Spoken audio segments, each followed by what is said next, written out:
ఆంధ్రప్రదేశ్ అవును ఇందాక నేను చూసినప్పటికీ. ఇప్పటికి అది ఇంకా మారిపోయి ఉంటుంది. అంటే 29 బీజేపీ లీడు, కాంగ్రెస్ 6. అయితే తగ్గింది కదా మళ్ళీ, నేను చూసినప్పటికన్నా ఇప్పుడు మళ్ళీ తగ్గింది. సరే ఓకే. మరి అటువంటిప్పుడు మరి 200 దాకా ఎక్కడి నుంచి వచ్చినాయి? ఒకటి తమిళనాడు ఉంది కాదని అనలేము, మహారాష్ట్రలో కూడా పెద్ద రావట్లేదు. యూపీఏ రావాలి నెక్స్ట్ బెస్ట్ స్టేటు. ఢిల్లీ 0 వాళ్ళకి. బెంగాల్ అదేంటి 50-50లోనే ఉంటుంది. బట్ మరి 200 ఎట్లా వచ్చిందో సరే, వాట్ ఎవర్. ఒకవేళ దాన్ని నిజం అనుకునే కదా మనం మాట్లాడాలి, ఆధారంగా మాట్లాడాలి. ఆ ప్రకారంగా మాట్లాడినప్పుడు ఇప్పటికీ 100% కంఫర్టబుల్గా ఎన్డీఏ వస్తుంది. దానిలో ఇప్పటికే 290 అంత మీరే చెప్పారు, 90 చెప్పారు. కాబట్టి ఇంకా ఫలితాలు రాని కొన్ని ఉంటాయి కదా, అవి కూడా కలుపుకుంటే అదేంటి క్వశ్చన్ అలా ఏంటి 350 మార్క్ దాటితే అది రియల్. మీరు సాటిస్ఫై అయ్యే నెంబర్ అది. మేము సాటిస్ఫై ఎన్డీఏకి. ఎందుకంటే 14 కన్నా 19 పెరిగినాయి, 19 కన్నా 24 పెరిగినాయి అనే ఇది దీనికోసం. సరే అది ఏమవుతుంది అనేది okay. Right, thank you Ravindra Babu గారు సమయం కేటాయించారు. సో ఓవరాల్గా ఆంధ్రప్రదేశ్లో ప్రస్తుతానికి చూస్తున్న లీడ్స్ 16 వైఎస్ఆర్సీపీ ఆధిక్యంలో కొనసాగుతున్న పరిస్థితి కనిపిస్తోంది. అలాగే 81 చోట్ల చంద్రబాబు నాయుడు పార్టీ తెలుగుదేశం, 11 చోట్ల జనసేన, 3 స్థానాల్లో అంటే పోటీ చేసినవి 10 స్థానాలు బీజేపీ, ఆల్రెడీ 3 స్థానాల్లో బీజేపీ లీడ్లో కొనసాగుతోంది. 81, 10, 91, 92, 3, 95 స్థానాల్లో బీజేపీ స్పష్టమైన ఆధిక్యంలో కొనసాగుతోంది. 16 స్థానాల్లో మాత్రమే వైఎస్ఆర్సీపీ లీడ్ కొనసాగుతోంది. మరోవైపు ఇటు కొల్లు రవీంద్ర మాజీ మంత్రి, ఆయన ముందంజలో కనిపిస్తూ ఉన్నారు. మచిలీపట్నంలో ఆయన ముందంజలో కనిపిస్తూ ఉన్నారు. ఇక ఇందాక మనం చెప్పుకున్నట్టు నగరిలో కొంత రోజా వెనకబడి ఉన్నారు. అలాగే గన్నవరంలో తెలుగుదేశం పార్టీ అభ్యర్థి వెంకట్రావు ముందంజలో ఉన్నారు. ఇక ప్రధానమైన నియోజకవర్గాలు కుప్పం కానివ్వండి, పులివెందులు కానివ్వండి, లేకపోతే మంగళగిరి కానివ్వండి, ఇక్కడ లోకేష్, చంద్రబాబు నాయుడు, జగన్మోహన్ రెడ్డి వీళ్ళందరూ కూడా ముందంజలో కొనసాగుతున్న పరిస్థితి. ఇక ఎంపీ వచ్చేటప్పటికి ఆంధ్రప్రదేశ్లో తెలుగుదేశం పార్టీ 11 స్థానాల్లో లీడ్లో కొనసాగుతోంది. అలాగే 2 చోట్ల వైఎస్ఆర్సీపీ, జనసేన 2 చోట్ల పోటీ చేస్తే 1 స్థానంలో, బీజేపీ 6 స్థానాల్లో పోటీ చేస్తే 4 స్థానాల్లో లీడ్లో కొనసాగుతోంది. గతంలో ఎప్పుడు ఒక బీజేపీ ఎంపీ కూడా లేని పరిస్థితి నుంచి ఈసారి కూటమిలో భాగంగా 6 స్థానాల్లో పోటీ చేసిన బీజేపీ ఇప్పటికే 4 స్థానాల్లో లీడ్లో కొనసాగుతోంది. ఇక తెలంగాణలో కూడా 9 స్థానాల్లో కాంగ్రెస్ పార్టీ ముందంజలో ఉంది, 6 స్థానాల్లో బీజేపీ ముందంజలో కొనసాగుతోంది. ఎంఐఎం 1 స్థానంలో లీడ్లో ఉంటే ఇక బీఆర్ఎస్ ఇక లీడ్ రాలేదు. అంటే ఇక్కడ చాలా క్లియర్ ఫైట్ జరిగింది బీజేపీ వర్సెస్ కాంగ్రెస్ తెలంగాణలో. రైట్, మనతో పాటు భానుప్రకాష్ రెడ్డి గారు జాయిన్ అవుతున్నారు, బీజేపీ సీనియర్ నాయకులు. మనప్రకాష్ గారు నమస్కారం అండి. అలాగే ఆల్రెడీ రజనీ గారు మనతో ఉన్నారు. మనప్రకాష్ గారు, ఏంటి బీజేపీ మొదటి నుంచి అంటే మీరైతే అటు ఏదైనా కూడా ఒకటే రకమైన స్థిమితమైన వాతావరణంతో ఉంటారు, కానీ ఇవాళ నెంబర్ చూస్తూ ఉంటే కేంద్రంలో ఏదైతే మీరు ఒక నెంబర్ టార్గెట్ పెట్టుకున్నారో దానికి ఎంత దగ్గరగా వెళుతున్నాం అనిపిస్తోంది. ముఖ్యంగా రాష్ట్రంలో చాలా క్లియర్గా డే 1 నుంచి బీజేపీ కూటమి, తెలుగుదేశం, జనసేన చాలా స్ట్రాంగ్గా చెప్తున్నారు. నాలాంటి వాళ్ళు కూడా ఎందుకు ఇంత ధీమాగా చెప్తున్నారు? వైఎస్ఆర్సీపీ ఎన్ని చేసింది, మరి 150 వస్తాయని ఎన్నికల తర్వాత కూడా జగన్మోహన్ రెడ్డి చెప్పారు. అంత దారుణంగా వెనక్కి ఎక్కడికి వెళ్ళిపోతారు, కనీసం 70-75 వస్తారు అనుకున్న దాన్ని పటాపంచలు అయ్యేలా కనిపిస్తోందా అంచనా? ఇంకా మనం 3rd రౌండ్ దాదాపు చివరి దశలో ఉన్నాం ప్రస్తుతానికి. అంటే ఈ 5 సంవత్సరాల కాలంలో ఆంధ్రప్రదేశ్ ప్రజల్ని ఒక భయభ్రాంతులకు గురి చేసింది అధికార పార్టీ. ఒక భయంతో బ్రతికారు. ఓటైన ఆయుధం ఏ రోజైతే వాళ్ళకి వచ్చిందో, జగన్మోహన్ రెడ్డే కాదు బటన్ నొక్కేది, నేను కూడా బటన్ నొక్కుతాను, జగన్మోహన్ రెడ్డి ఇంటికి పంపించేదానికి చెప్పి నొక్కినటువంటి బటన్ ఫలితం ఈరోజు మనం చూస్తున్నాం. ఓకే, 13 మే ఏం జరిగిందో చిన్నప్పుడు మనకు ఒక సినిమా ఉండేది, ఫ్రైడే ది 13th అని, ఒక హారర్ మూవీ. అదేమన్నా ఒంటరిగా సినిమా చూస్తే ప్రైజ్ ఇచ్చేవాళ్ళు. అట్లా ఒక భయంతో బ్రతికారు. అలాంటి హారర్ మూవీ నుంచి బయట రావాలని చెప్పి మనం అనుకున్నట్టు ఓటేసి ఈరోజు రాక్షస ప్రభుత్వం, ఒక నియంత ప్రభుత్వం నుంచి ఆంధ్రప్రదేశ్ ప్రజలు బయటపడ్డారని చెప్పి నేను భావిస్తున్నాను. లేకపోతే ఇంత చూడండి, 101, 15, వై నాట్ 175 అని చెప్పి అనేటువంటి జగన్మోహన్ రెడ్డి గారు ఏం సమాధానం చెప్తారు? జగన్మోహన్ రెడ్డి గారు, మీరు కాన్ఫిడెన్స్ ఉండాలి కానీ రాజకీయాల్లో ఓవర్ కాన్ఫిడెన్స్ ఉండకూడదు, విశ్వాసం ఉండాలి కానీ అతి విశ్వాసం ఉండకూడదు. జగన్మోహన్ రెడ్డి గారు 5 సంవత్సరాల కాలంలో విధ్వంసంతో మొదలుపెట్టినటువంటి తన పరిపాలన 5 సంవత్సరాలు పూర్తిగా ద్వేషంతోనే పనిచేస్తాడు. ప్రతీకారంతో పనిచేసినట్టు ముఖ్యమంత్రి ఎవరన్నా ఉన్నారంటే జగన్మోహన్ రెడ్డి గారు. ప్రజల కోసం పనిచేయాల్సిన ముఖ్యమంత్రులు ప్రతీకారంతో పనిచేస్తే ఇదే ఫలితం.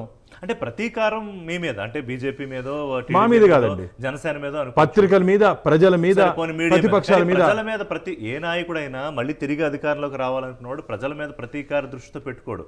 బహుశా కొన్ని కమ్యూనిటీల మీద, ఆయనకు నచ్చని కమ్యూనిటీల మీద ఒక రకంగా ఉండుండొచ్చు, కానీ సరే ఒక నెగిటివ్గా ఒక ప్రజావేదిక కూల్చివేత్తో ఆయన పరిపాలన ప్రారంభించవచ్చు. కానీ ఎన్నికలకు వెళ్లే ముందు కూడా ఆయన అడిగింది ఏంటి భానుగారు? ఆయన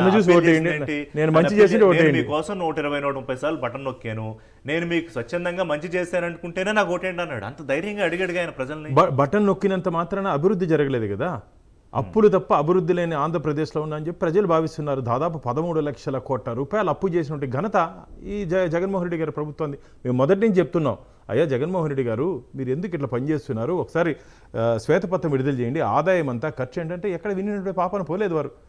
మేము అనేక పర్యాలు ప్రతిపక్షాలుగా మేము వినతి చెప్తే వారు దాన్ని అర్థం చేసుకోలేదు. ఎవరన్నా ప్రభుత్వ వ్యతిరేకతని సోషల్ మీడియాలో పెడితే కూడా అరెస్ట్ చేసినట్టు ప్రభుత్వం ఇది. ఇంకా ప్రజలు ఏ విధంగా ఉంటారు? వాళ్ళు 5 సంవత్సరాలు కూడా ఎందుకు గమ్మున్నారంటే ఈ వాలంటరీ వ్యవస్థను అడ్డం పెట్టుకుని ప్రతి 50 కుటుంబాలకి ఏం జరుగుతుంది, ఒకవేళ అక్కడ ఏదైనా పొరపాటు వాళ్ళు ఏదైనా యాంటీగా మాట్లాడితే క్లోజ్ మానిటరింగ్ అన్ని కట్ చేస్తారు. మైక్రో అబ్జర్వర్స్ అని ఉంటారు మామూలుగా ఎన్నికల్లో. ఈయన 5 సంవత్సరాలు దాన్ని మైక్రోగా అబ్జర్వ్ చేశారు. ఇంకా భయంతో ఉన్నారు కాబట్టి మొన్న జరిగిన ఎన్నికల్లో మేము కూడా ఇంత ఊహించలేదు. ప్రజలు ఇంత కోపంగా ఉన్నారనుకున్నామే తప్ప ఆయన కూడా ఏదో 30-40 ఇస్తారనుకున్నాం, కానీ ఇంత దారుణంగా అధికార పార్టీ ఎన్ని ఉన్నా సరే ఇదే ట్రెండ్ ఉంటుందని చెప్పి మేము అనుకుంటున్నాం. ఎందుకంటే పోస్టల్ బ్యాలెట్ కొద్దిగా వచ్చింది, ఇప్పటికీ ఈవీఎం దాదాపు ఒక 3 రౌండ్లు ఇప్పుడు మీరు చెప్పారు. అంటే ఇదే ఫలితాలు, ఆ పల్స్ ప్రజల నాడి. దీన్ని చూసి మనం ఏం ఎక్స్పెక్ట్ చేయొచ్చు అంటే ప్రజల నాడి ఈ విధంగా ఉంది. జగన్మోహన్ రెడ్డి గారి ప్రభుత్వానికి పూర్తిగా వ్యతిరేకంగా ఉన్నారని చెప్పి అర్థమవుతోంది.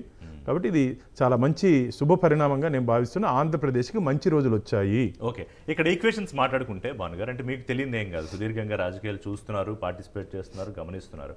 ఎప్పుడైతే కూటమి ఏర్పాటు జరిగిందో, అంటే పవన్ కళ్యాణ్ ఎప్పుడైతే నేను ఉన్నానని చంద్రబాబు నాయుడు కూడా ఆయన ముందే స్ట్రాటజీ ఎప్పుడన్నా వేసుకుని ఉండొచ్చు, కానీ ఆ కష్టకాలంలో ఆయన వెళ్ళి నిలబడ్డాడు. అప్పటికి ఆయన మీతో ఉన్నాడు పార్ట్నర్గా, అలయన్స్ పార్ట్నర్గా. అది ఒక విచిత్రమైన పరిస్థితి. అఫీషియల్గా మీతో అలయన్స్ పార్ట్నర్, బట్ వెళ్ళిపోయి ఆయనకి మద్దతు ప్రకటించారు. తర్వాత ఇంటర్నల్గా ఏం జరిగిందో మీకే తెలియాలి. ఆయన కేంద్ర పెద్దలను ఒప్పించడము, మొదట్లో కొంత అటు ఇటుగా అవుతుందా లేదా అనేది అవ్వడము.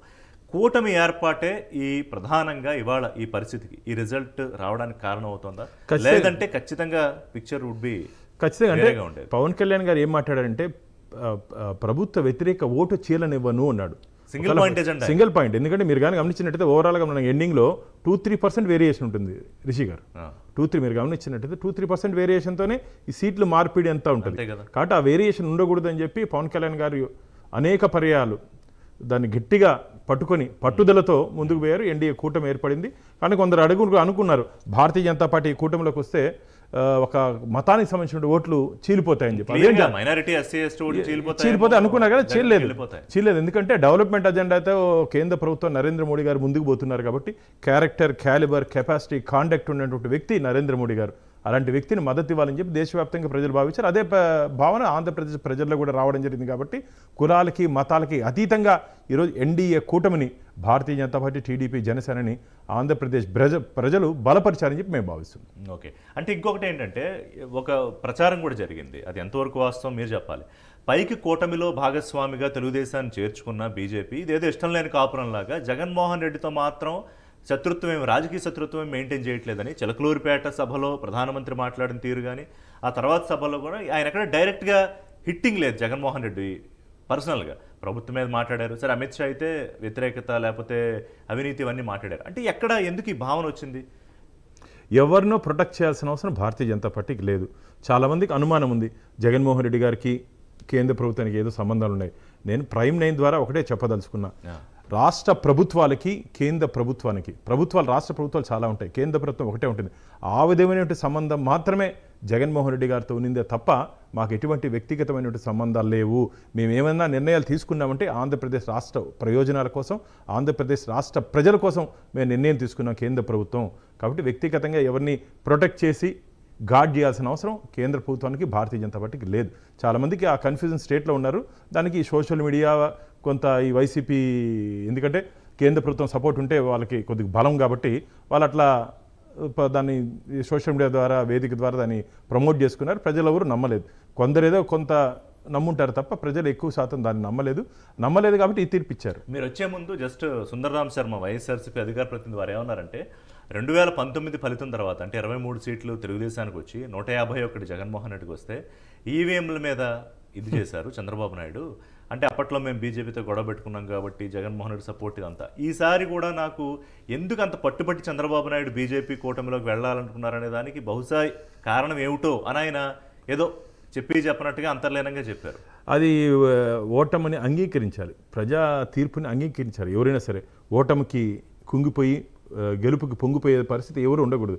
ఏదో మేము మొదలే అనుకున్నాం ఖచ్చితంగా వీళ్ళు ఈవీఎం మీదకి వస్తారని చెప్పి, ఈవీఎంని ట్యాంపర్ చేయలేమని చెప్పి నిరూపించడం జరిగింది. ఛాలెంజ్ ఇప్పుడు మొత్తం ఎలక్షన్ కమిషన్ అయిన తర్వాత వాళ్ళకి ఏదైనా డౌట్స్ ఉంటే కూడా చేసుకోవచ్చు, ఐవీప్యాట్స్ క్లారిఫై చేసుకోవచ్చు. కాబట్టి ఓడిపోతున్నాం కాబట్టి నెపం ఎవరి మీద మసి పూయాలంతే. వాళ్ళు మసి పూసే ప్రక్రియ వాళ్ళకి అలవాటు 5 సంవత్సరాలు కాబట్టి మసి మాకు పూసే ప్రయత్నం చేస్తున్నా. నేను మళ్ళీ చెప్తున్నా, కమల వికాసాన్ని ఎవరు ఆపలేరు. దేశవ్యాప్తంగా కమల వికాసం వస్తుంది. కాంగ్రెస్ పార్టీ హస్తం ఇస్తుంది. మీరు ఇప్పుడు చూస్తున్న రిజల్ట్ ఖచ్చితంగా మారుతుంది. ఖచ్చితంగా సాయంత్రం అంతా మీరు చూడండి అస్తమిస్తుంది. ఉదయించే సూర్యుడు కమలంతో పాటు ఉదయిస్తున్నాడు. 289 సీట్లలో దేశవ్యాప్తంగా లోక్సభ స్థానాల్లో బీజేపీ లీడ్లో కొనసాగుతోంది. 221 మరీ తక్కువ కూడా కాదు, 221 చోట్ల ఇండి కూటమి ఆధిక్యంలో కొనసాగుతుంటే 31 చోట్ల ఇతరులు లీడ్లో ఉన్నారు. ఈ ఇతరుల్లో సపోజ్ వైసీపీ ఏ కూటమిలోనూ లేదు, అలాగే బీజేడీ ఏ కూటమిలో లేదు. అలా కూటమిలో లేని పార్టీలు కూడా ఇతరులు ఉన్నారు. మరి వాళ్ళ నెంబర్ ఎంతవరకు పెరుగుతుంది? ఎన్డీఏ కూటమి ఏ నెంబర్ దాకా వచ్చాగుతుంది? ఇండియా కూటమి 240 దాకా ఏమన్నా వస్తుందా? ఆ తరువాత ఈక్వేషన్స్ ఎలా మారుతాయనేది కూడా ఆసక్తికరంగా ఉంటుంది. రైట్. ఇప్పుడు రజనీ గారు, సో ఇప్పుడు జనసేన విషయానికి వచ్చేటప్పటికి మనం అనేక సందర్భాల్లో మాట్లాడుకుంటున్నట్టు ఈ కూటమి ఏర్పాటును ఆయన ఎంత కీలకమని ముందు నుంచి భావించారో అనేది చాలా స్పష్టంగా అర్థమవుతోంది. సో ఎప్పుడైతే బీజేపీ పెద్దలు తెలుగుదేశంకి ఉన్న దూరాన్ని, అంటే అప్పుడు చాలా పెద్ద దూరం ఉంది, మీకు గుర్తుంటే ఉంటుంది, చంద్రబాబు నాయుడు ఆయన్ని ఢిల్లీకి పిలిపించారు, 2-3 సార్లు కలిశారు. ఆ తర్వాత కూటమి గురించి ఏమీ ముందుకి వెళ్లే పరిస్థితి లేదు, ఎటువంటి డెవలప్మెంట్స్ లేవు. సో అందులో ఏం జరిగింది? పవన్ కళ్యాణ్ ఏం చెప్పి కూటమి కట్టడానికి ఒప్పించి ఉండొచ్చు మీ అంచనా ప్రకారం? సార్ అందరు కూడా రాష్ట్ర విస్తృత స్థాయి ప్రయోజనాలనే కాంక్షించారండి. మోరోవర్ నాకు తెలిస్తే బీజేపీతో సహా ఈరోజు రాష్ట్రం బాగుపడాలి. ఏంటి ఆంధ్ర రాష్ట్రం ఎలా అయిపోయింది? నేను తీసుకొచ్చిన గంగా జలాలతో, లేకపోతే ఆయనే తీసుకొచ్చారండి ఉద్దండరాయపాలెంలో గంగా జలాలు తీసుకొచ్చి మా అమరావతికి ఆయన ఒక భూమి పూజ చేశారు. సో అటువంటి పరిస్థితుల్లో